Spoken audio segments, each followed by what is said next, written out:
안녕하세요. 결혼한 지 3년 만에 이혼을 결심한 30대 여성입니다. 사람마다 외모도 성격도 전부 제 각각이라지만 그래도 저는 제 자신이 유별나다고 생각해 본 적은 없어요. 대단한 구석도 없지만 그렇다고 모난 구석도 없다고 믿고요. 그런데 어머님과 부딪힐 때마다 어머님은 제가 이상한 거랍니다. 사고방식이 글렀다나요. 저도 남편만큼 배울 만큼 배웠고 남들처럼 멀쩡히 사회생활 잘만 하고 있는데 말해요. 그래서 내리게 된 제 결론은 그냥 저는 이 집이랑 안 맞는다였지요. 그리고 저리 싫으면 중이 떠나야지 어쩌겠어요? 그래서 이혼을 결심했습니다. 남편하고는 아는 선배의 소개로 만났고 소개받았을 당시 제 나이 30, 남편 나이 32이었어요. 선배는 부담 없이 만나보라고 했지만 남편이나 저나 둘 다 적은 나이가 아니었다 보니 솔직히 부담스러웠던 것도 사실이고요. 하지만 선배하고는 여러 가지로 얽혀있는 상황이다 보니 자리 자체를 거절할 상황도 못 되었네요. 아무튼 그리고 말이 나왔으니 말이지만 소개팅을 받던 시기 저는 결혼과 비혼의 갈림길에서 고민이 많았어요. 사실 친정부모님 두 분의 사이는 좋았지만 하루아침에 친할머니께서 이제 같이 살아야겠다며 저희 집으로 들어오셨고 그래서 졸지에 친정어머니가 10년 넘게 다니시던 직장을 관두시는 걸 보고는 여러 가지로 충격이 컸었거든요. 게다가 이후로도 친정어머니께선 친할머니 때문에 때로는 고모나 작은아버지의 부탁 때문에 많은 걸 이해하시고 포기하셔야 했는데 아무래도 그런 어머니를 보고 자라서 그런지 언젠가부터는 결혼하면 여자만 손해란 생각이 강해져 가더라고요. 하지만 막상 제가 성인이 되어 사회에 나와보니 저희 어머니와는 달리 또 많은 여자들이 결혼을 하고도 계속해서 자기 커리어를 이뤄나가는 거예요. 그래서 그때 뭐랄까, 사고방식이 올바른 남자를 만나면 가정도 이루고 내 커리어도 이어갈 수 있지 않을까. 그런 생각도 들더라고요. 한편으론 제가 너무 부정적으로 세상을 보나 싶기도 했고요. 아무튼 그렇게 생각이 복잡하던 시기에 소개받은 게 남편이었네요. 남편은 저와 마찬가지로 직장을 다니는 평범한 회사원이었어요. 외모라던가 그런 건 모난 구석 없이 제 눈에는 나쁘지 않았고요. 그리고 무엇보다도 대화를 나눠보니 말수가 많지는 않아도 자기 의견도 확실하고 줏대도 있는 게 마음에 들대요. 참고로 저 또한 우유부단한 성격은 아니다 보니 갈팡질팡하는 사람들을 보고 있으면 답답해서 아무튼 남편도 남편대로 제가 마음에 들었던 모양이에요. 첫 만남이 있고 나서 매주 주말마다 만나자고 해왔으니까요. 그리고 그렇게 저희는 대략 2달간의 탐색전 끝에 연애를 시작했습니다. 연애한 지 1년 만에 결혼까지 약속하게 되었고요. 참고로 저는 못해도 인연은 만나보고 싶었지만 남편이 아버님 연세를 들먹이며 하루라도 빨리 자리 잡는 모습을 보여드리고 싶다고 저를 졸라서 어쩔 수가 없었네요. 그런데 어이없게도 남편의 성화로 서두르게 된 결혼임에도 불구하고 결국 시댁으로부터 제대로 된 지원은 받지 못했어요. 왜냐하면 어디 아픈 데도 없으신 아버님이셨는데 어머님께서 아버님의 건강을 핑계로 주시기로 하셨던 돈을 주지 않으셨으니까요. 그리고 말이 나왔으니 말이지만 어머님이 되시는 이유가 그럴듯하게 들리기라도 했으면 저나 저희 친정부모님도 속은 상했겠지만 그 정도로 실망하진 않았을 거예요. 사실 상견례 자리에서도 어머님께서는 남편 앞으로 1억은 너끈히 해주실 수 있다며 저더러 땡잡았네 어쩌네. 별의별 말씀을 다 늘어놓으셨습니다. 평생 여자라곤 모르고 가족하고 일밖에 모르던 아들이라며 요새 이런 남자가 어딨냐 그런데 재력까지 있으니 얼마나 대단하냐며 제가 운이 억수로 좋다 하셨지요. 그리고 어머님의 그런 아들 자랑 돈 자랑이 솔직히 곱게만 들렸던 건 아니에요. 시쳇말로 눈꼴 시리고 안 입고 왔죠. 제 눈에 안경이라 해서 남편과 결혼을 마음먹은 건 사실이지만 그래도 어머님이 나서서 계속 호들갑을 떠시니 어찌나 볼썽사납던지. 하지만 저도 그렇고 저희 친정부모님도 그저 떨떠름하게 웃는 것 말고는 아무것도 못했어요. 당시 친정아버지가 작은아버지의 부탁으로 돈을 빌려주셨는데 작은아버지 사업에 문제가 생기면서 저희 친정에서는 1억씩이나 해줄 만한 상황이 못 되었거든요. 그런데 어이없게도 막상 청첩장이 나올 때까지 어머님은 이런저런 핑계로 돈을 주시지 않으시더니 결국 결혼식 2주 전 저를 불러 앉혀놓고 하시는 말씀이 아버님 연세를 생각하면 지금 당장 쓰러지셔도 이상할 게 없답니다. 그리고 그렇게 되면 병원비며 이것저것 한두 푼 들어가는 게 아닐 텐데 그때 돼서 저희한테 손 벌리고 그러면 저희도 그렇고 어머님 아버님도 얼마나 마음이 안 좋겠냐대요. 그래서 내린 결론이 당장 결혼하는데 뭐 딱히 지원해 줄 건 없고 살다가 사정 좋아지면 해주겠답니다. 그때는 솔직히 얼마나 어이가 없던지 분한 마음까지 들더라고요. 하루아침에 상황이 달라진 것도 아니고 그러면 최소한 상견례 때 예의는 갖춰주셨어야 하는 거 아닌가 싶었으니까요. 아무튼 결국 양가로부터 별다른 지원 없이 남편이 모아둔 돈과 제가 모아둔 돈 5천씩 반반 보태 그 돈으로 전세를 구했습니다. 서울이 아니었으니 다행이지 서울이었으면 어림택도 없었을 거예요. 그런데 문제는 결혼한 지 1년도 되지 않아 제가 임신을 했고 그러면서 회사를 관두게 되었어요. 사실 어떻게든 버텨보려고 했는데 입덧부터 시작해서 여러 가지로 출퇴근조차 어려운 상황이었거든요. 그리고 제가 다니던 회사는 내실이야 좋았지만 직원 수 자체는 10명 남짓의 소규모였다 보니 제가 제 몫을 제대로 해내지 못하면 안 되는 상황이었거든요.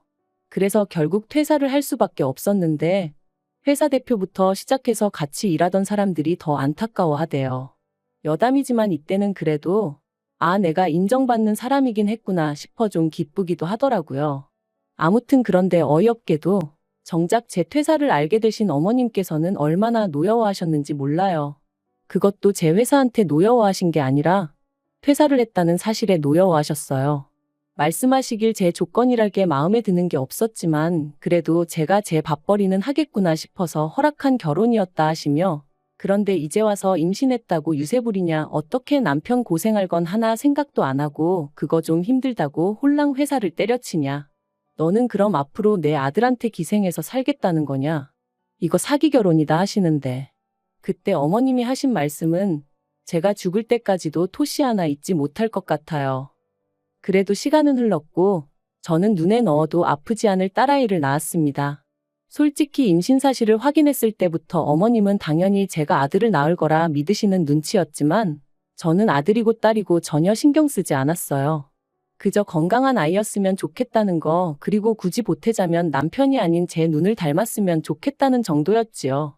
그런데 제가 딸을 낳고 나니 어머님이 임신 내내 주시겠다 하시던 조리원비도 못 준다셨습니다. 제가 당신이 부탁해서 애를 낳은 것도 아니고 좋아서 낳은 건데 왜 몸조리를 당신이 시켜줘야 하냐는 핑계를 대시면서 말해요. 하지만 계획보다 일찍 아이를 갖게 된 것도 남편이 아버님 돌아가시기 전에 손주 한번 안겨드리고 싶다 해서 가진 거였거든요. 어머님도 거의 똑같은 말씀을 하셨었고요. 그래서 이때부터는 어머님이 뭘 하시건 간에 말 그대로 콩으로 매주를 쓴다고 해도 믿지 않겠다 다짐을 했죠.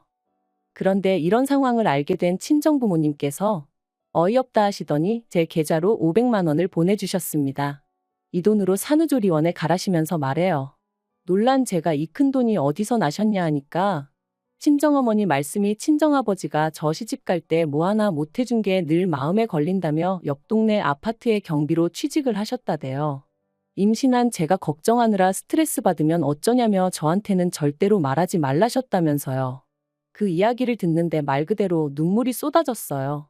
돌이켜 생각해보면 남편하고 죽고 못 살 만큼 사랑한 것도 아닌데 이런 대접받고 살자고 친정부모님 가슴에 상처내가며 결혼을 했나 싶어가지고요.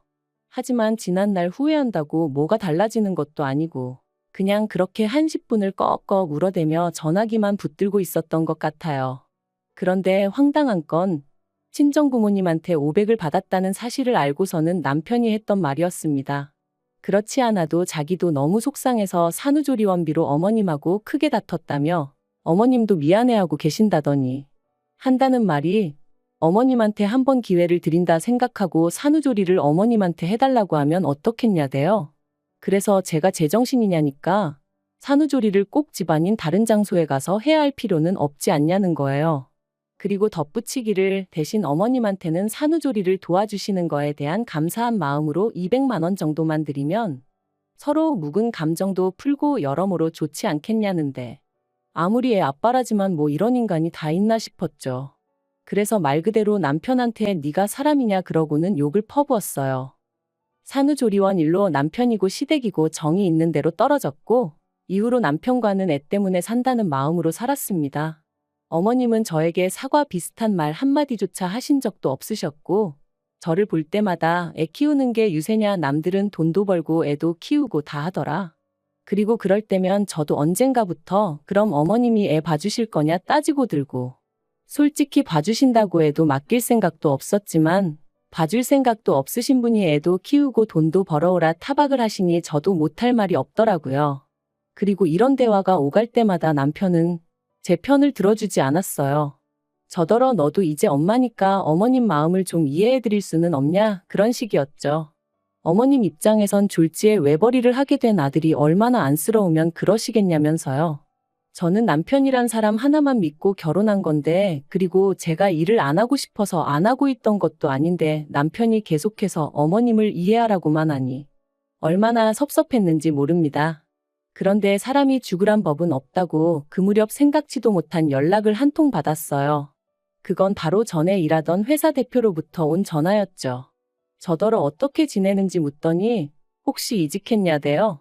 저는 씁쓸히 웃으며 아이 때문에 아직은 어디 다닐 형편이 못 된다 했습니다. 그랬더니 그러면 아이 문제만 해결되면 복직할 수 있는 건지 묻더라고요. 대표가 말하길 회사가 다른 회사에 흡수합병이 되었고 그로 인해 사내 어린이집도 이용할 수 있게 되었답니다. 그리고는 늘 성실하고 열심히 일하던 제가 하루아침에 임신 때문에 관둔 게 늘 마음에 걸렸다는 거예요. 그래서 사내 어린이집 얘기가 나오자마자 저한테 연락해봐야겠다는 생각뿐이었다면서. 참고로 대표 또한 애엄마였기에 제 마음을 헤아려 준 게 아닌가 싶어요.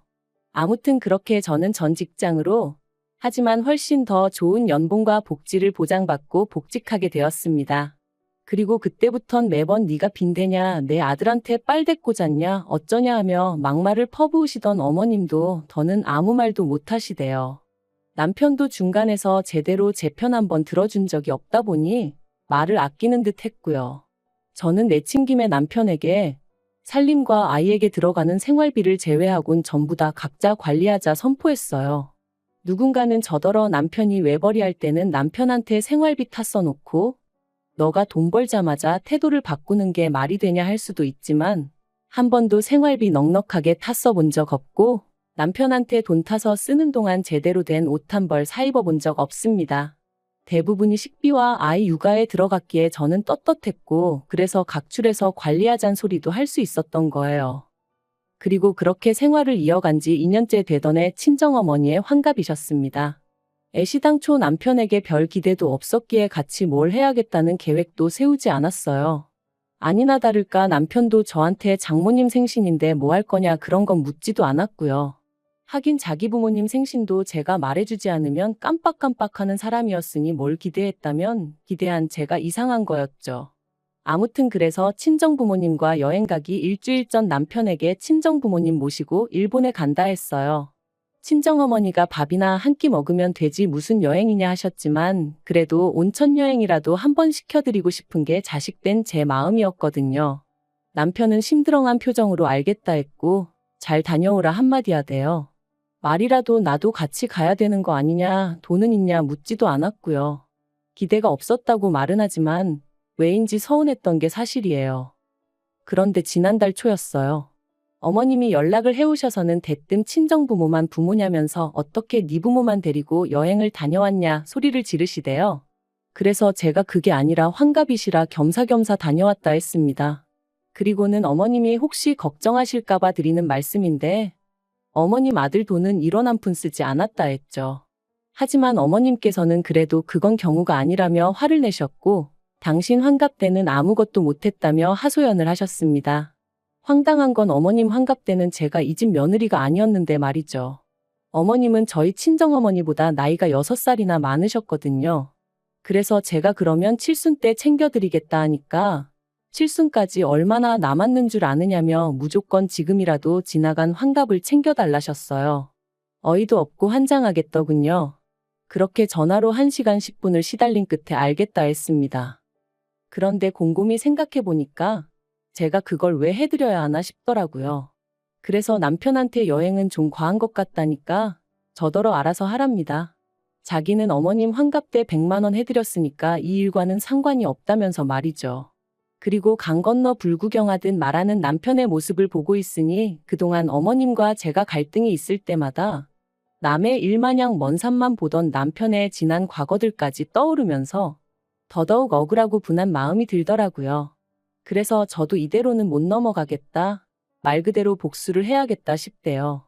그래서 어머님이 저한테 이렇게 주신다며 잔뜩 기대하게 만드셨던 것처럼 저도 여행 일정이며 이런저런 이야기로 남편과 어머님을 잔뜩 들뜨게 만들었어요. 그리고 출발 하루 전날 남편과 함께 어머님 댁에 찾아가 갑자기 사정이 생겨 여행을 못 갈 것 같다고 통보해버렸습니다. 영문도 모르고 같이 간 남편이 눈이 휘둥그레져서 저를 쳐다보더라고요. 그리고 역시나 제 예상대로 말 그대로 난리가 났어요. 제가 당신을 가지고 놀았다면서 세상에 이런 법이 어딨냐 하시더니 약속을 했으면 지켜야지 사람을 뭘로 보고 이런 짓을 하냐면서요. 그래서 저도 지지 않고 저는 어머님 사정을 다 이해해드렸는데 어머님은 왜 저를 이해 못 해주시냐 서운하다 받아쳤습니다. 어머님이 저한테 하셨던 말씀처럼 제가 무슨 빚을 진 것도 아니고 마음 같아선 해드리고 싶었지만 안 되는 걸 어떡하겠냐고요. 그랬더니 어머님도 더는 아무 말씀을 못 하시긴 하대요. 하지만 이 일로 남편 입에서 이혼 소리까지 나올 줄은 솔직히 꿈에도 생각을 못 했습니다. 남편은 그저 저더러 너무하다며 어머님이 결혼할 때 돈 안 해주신 걸로 제가 이렇게 앙심을 품고 있을 줄은 몰랐다는 거예요. 그래서 돈이야 우리 친정에서도 안 해주셨는데 내가 무슨 앙심을 품고 있었겠냐 했습니다. 하지만 이후로 어머님이 돈 가지고 나를 얼마나 서운하게 하셨는지 당신은 알지 않냐고. 그때 맺힌 게 지금 이렇게 터져나온 것뿐이라 했죠. 하지만 남편은 저를 이해하려 노력하기보다는 그래도 어머님이 얼마나 상처를 받으셨겠냐며 제가 심했답니다. 그리고 그런 남편과 저도 더는 대화하고 싶지 않아 마음대로 생각하라 했는데 남편이 친정부모님과 여행하면서 든 돈이 얼마냐며 그 돈하고 똑같은 액수로 어머님한테 드리래요. 제 잘못에 대한 용서를 구하면서 말이죠. 그리고 그 말을 들으니 앞으로 살면서 이보다 더한 일들도 많을 텐데 그럴 때마다 남편은 제 편이 아니겠구나 싶은 생각이 들면서 이혼하자는 남편을 더 이상 붙잡고 싶지 않아졌습니다. 솔직히 붙잡은 것도 제가 남편이 너무 좋아서 그런 것보단 애 아빠니까 그런 거였고요. 결국 남편과 저는 협의 이혼 중이고 앞으로 한 달 정도면 저희는 완전히 남남이 됩니다. 앞으로 혼자 아이를 키우며 살 생각을 하면 솔직히 눈앞이 깜깜하기도 하지만 그래도 정서적으로나 경제적으로나 뭐 하나 의지하기 힘든 사람과 부대끼며 사는 것보단 혼자가 낫겠다는 확신이 있거든요. 그리고 엄밀히 말하면 저를 아껴주는 부모님과 직장 동료들 친구들이 있으니 저는 혼자가 아니죠. 잘 살 수 있을 거라 믿어요.